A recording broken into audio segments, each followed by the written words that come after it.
Today we are going to look at PCAD symbol editor. This is what the interface looks like when you open it up. We have on the left hand side where we're going to be placing pins.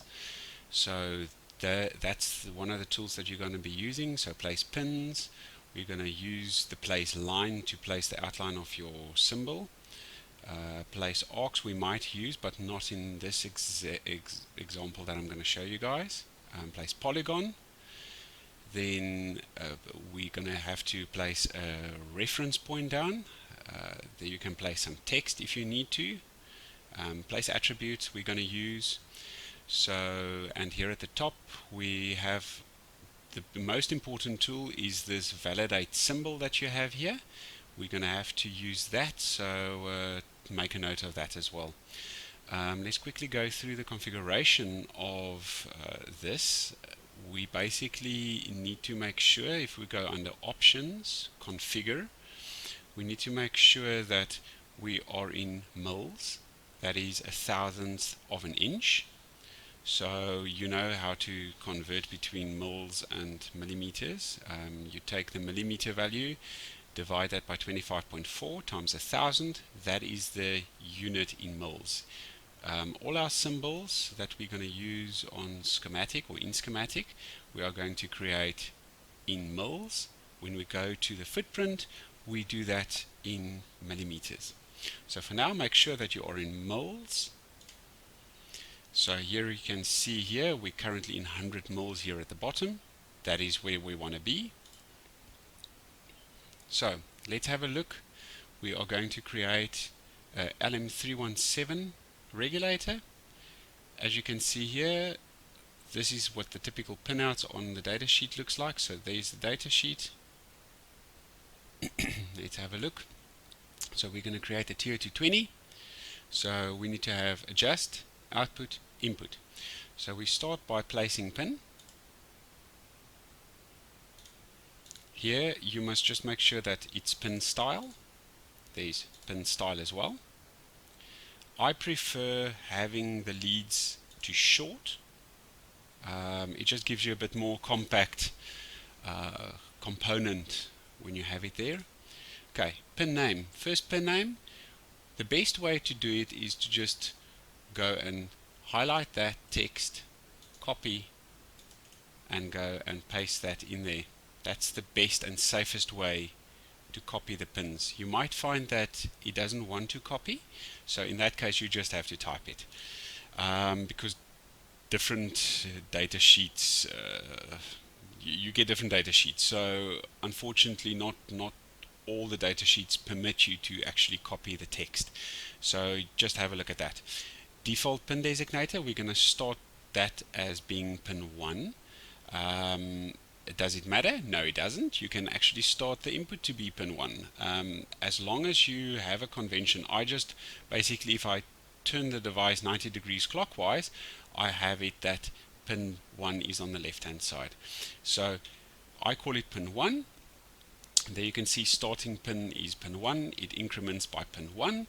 You don't need to worry about this inside edge, outside edge, and the output. You don't have to worry about this for now. So we're going to place the pin down. So let's just drop it down and zoom in with plus and minus.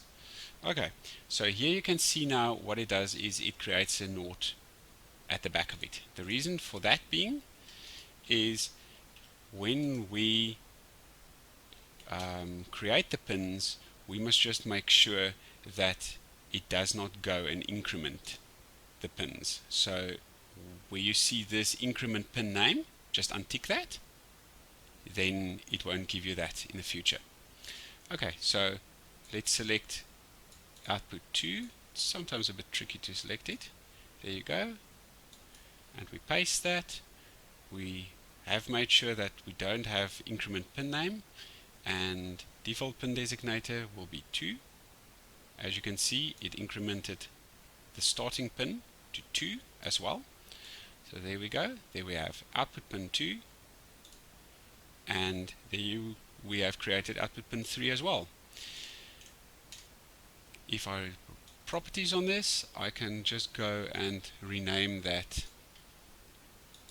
to the input. So there you can see all 3 pins has now been created. Now when you do your symbol, okay, let me maybe just quickly step back. As you can see, if you've selected the pins and it doesn't want to select it like this, and it only selects it when you have selected everything on the outside, that means you've got your configuration settings a little bit wrong. I personally like to change that, so we go to Options, Block Selection, and we say Touching Block. So whenever I select something, that box that you see there on the screen, that is where it will select the components. So I want to do that. Okay, so you saw 2 things now. First of all, you can either place a pin every time and name it while you are placing the pin, or you can place all 3 pins down and then just right click on it and go and type the new name. So you can do either one of the 2. Okay, now when you do a symbol, you want to have the inputs on the left and the outputs on the right. So we use F for flipping and adjust. Now, as I've said to you guys, you want to create the symbol intelligently so that it facilitates the working of the circuit diagram. Now, if you go and have a look, this is your typical circuit diagram of the LM317, and what you see there is it's got a resistor on the output going to another resistor, so that's your voltage divider that feeds into this adjust pin. Typically that R1 will always be 240 ohms. That is to set up the quiescent current for the regulator, and you'll be adjusting this second resistor to adjust the output voltage. So you're always going to have that resistor there. So you're always going to have that one there, and obviously that one. That might be a potentiometer, but the thing is, there's going to be a resistor. So we need to facilitate that when we create the symbol. So as I've said to you before, all my resistors and capacitors, all my passive components are created on 100 or on a 600 mil pitch. So in order to do that, we need to go 6 down. So we are currently here on 100 mil grid. So we put it on the pin and we use the keyboard 1, 2, 3, 4, 5, 6. So there you go. There's the adjust pin. So now we go and we place a line. So we're going to draw the line.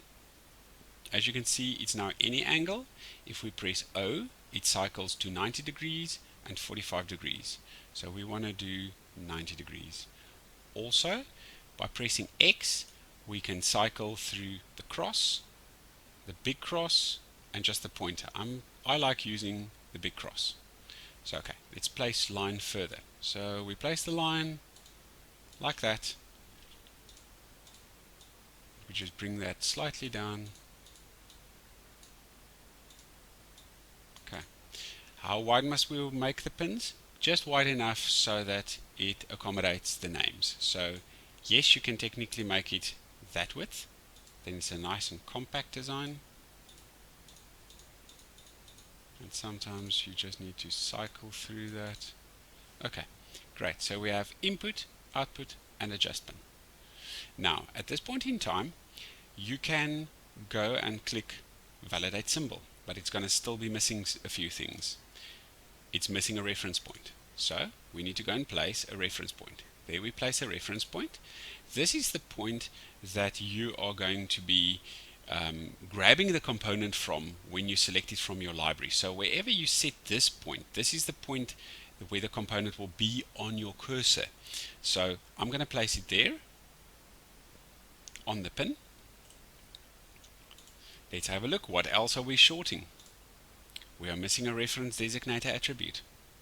So we go place attribute, component, revdes.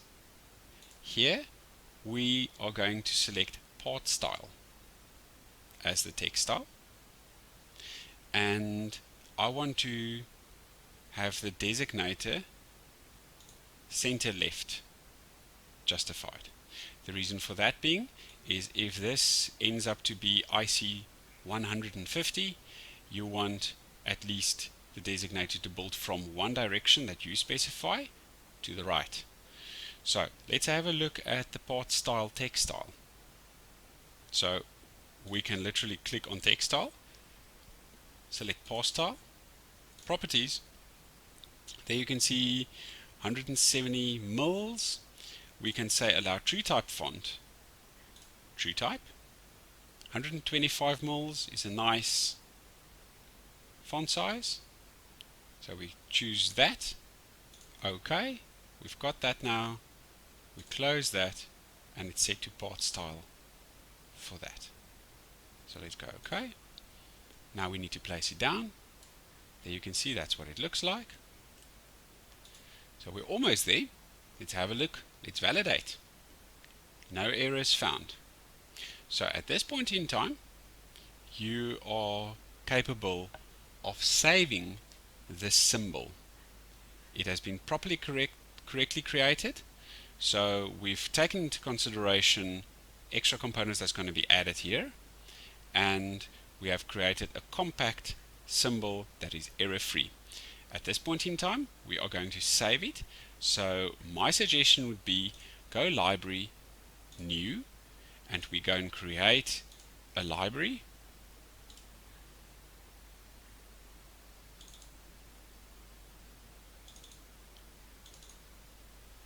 So let's do this.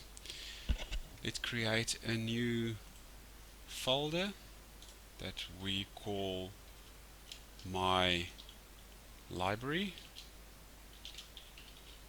like that. We give it a name and we say my library. My suggestion would be, when you create your libraries, I follow the convention of having all my different groups of components in different libraries. So I have all my resistors and capacitors in a passive library.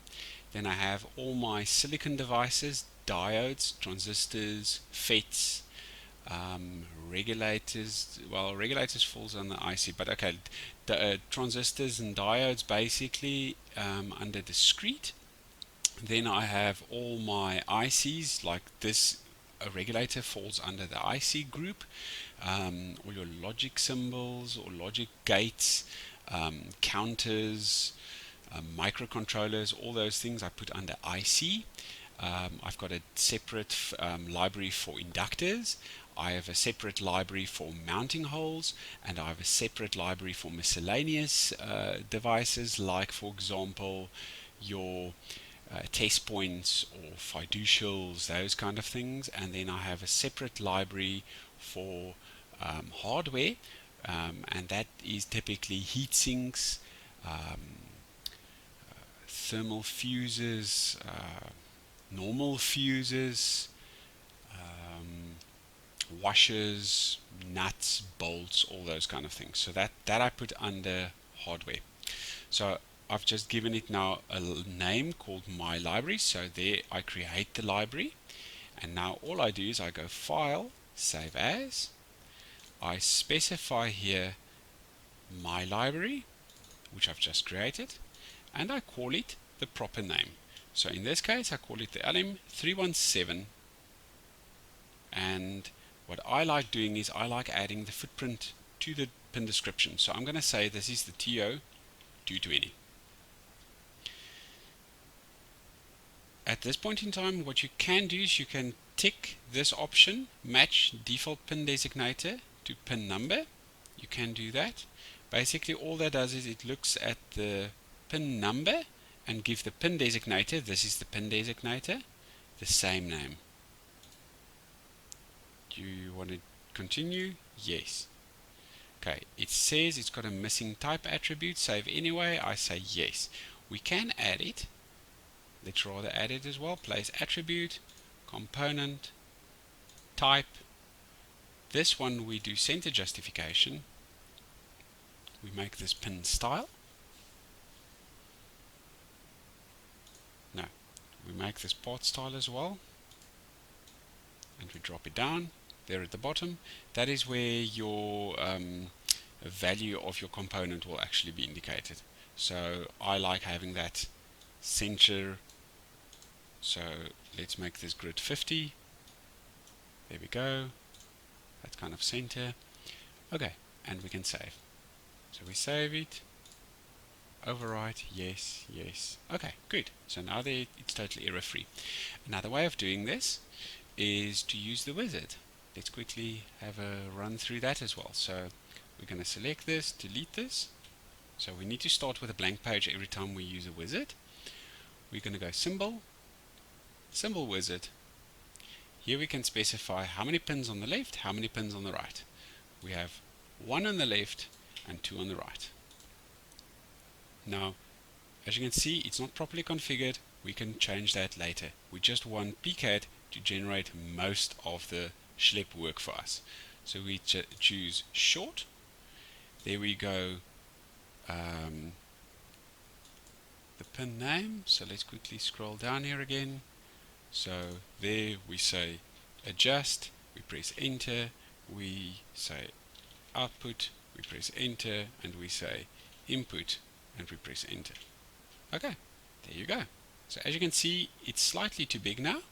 So at this point in time, we want to increase the symbol width so that we can properly see the text with at least a properly defined space in between. So at this point in time, we can say finish. Now as you can see, it looks slightly different than the one that we've created.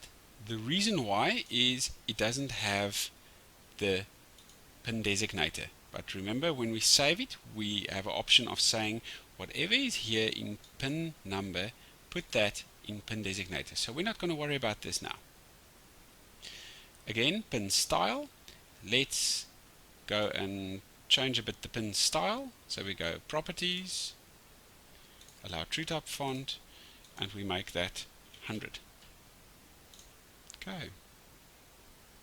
Now, if we want that style to be the active one, we double click on it, and that's already set to pin style. So once I click OK, it should make it true type font. So now you can see it looks very nice. We go properties on this again. Here we select part style, left justification, position it. Here's the type attribute. Here we can make it part style, center justified. There you go. And all we are left to do is to actually position these pins slightly different. So we want to have input on the left, X for flipping,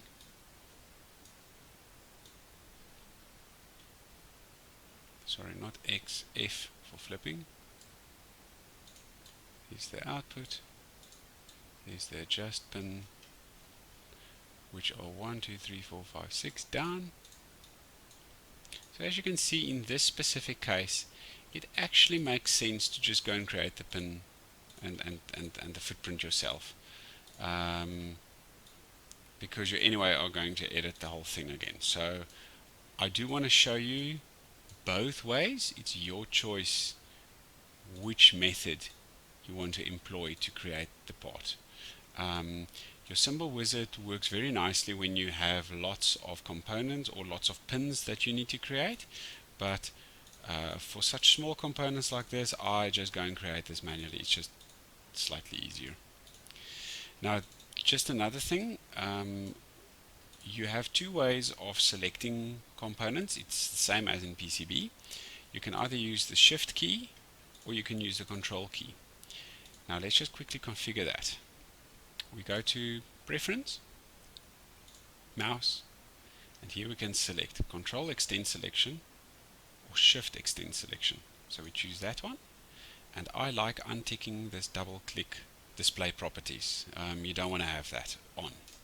So basically, if you have a pin, you can literally cycle between them by just clicking on it until you see the highlighted item that you want to use. So there we go. So we've got the input, we've got the output, we've got the adjust pin, they're 600 mils apart, we've got the reference designated, the type. We can go validate, it's going to have no errors, and I can save this. So I'm going to overwrite this, and I'm going to remember to tick this match pin designator to pin number. Overwrite, yes. And as you can see now, it went and completed this in, so everything is done.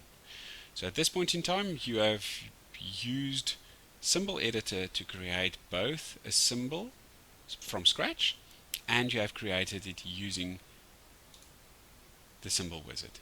As you can see, it's grayed out now because we've got components selected, or we've got items on the screen.